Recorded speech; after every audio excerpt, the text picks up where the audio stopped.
Hey guys, what's up? It's me, Air Princess, and for today's video is I'm going to speak Tagalog and showing you my paper squishies. I have a bunch.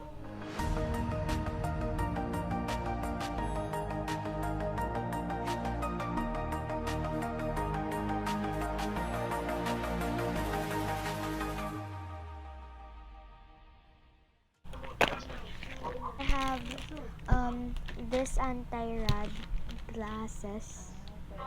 So yeah, I forgot to film it, but I'm going to try it if it's good or not. Few inches later. And yeah, it has a lot of bubble wraps in it. So yeah, and it's sanitized. So yeah, let's get started. So yun na nga guys.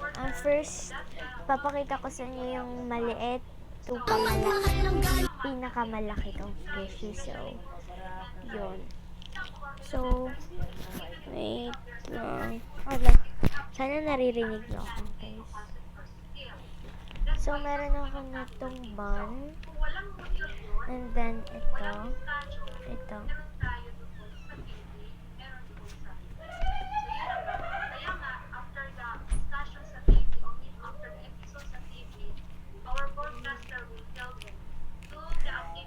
Okay. May bun rin tayong smiley face. And then, itong Oreo. And then, ito. And then, ito naman is inspired by Ate Chelsea de la Torre kasi merong CDT. So, yun. Hindi pa siya fully, stuff. So, yun. And then, ito yung pinakamaliit kong squishy. So, ayan. So, next one is this. Siya yung pinaka-old kong, YouTube, squishy. So, yun. Pero, ayusin ko na lang siya mamaya. And then, itong paper.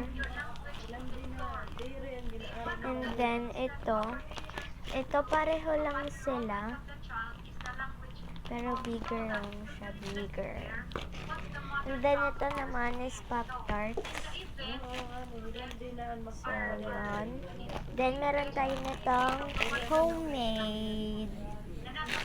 Like this video kung gusto niyo akong gumawa ng tutorial. Parang gumawa nito. So, yun. Yun na lang yata. Thank you for watching.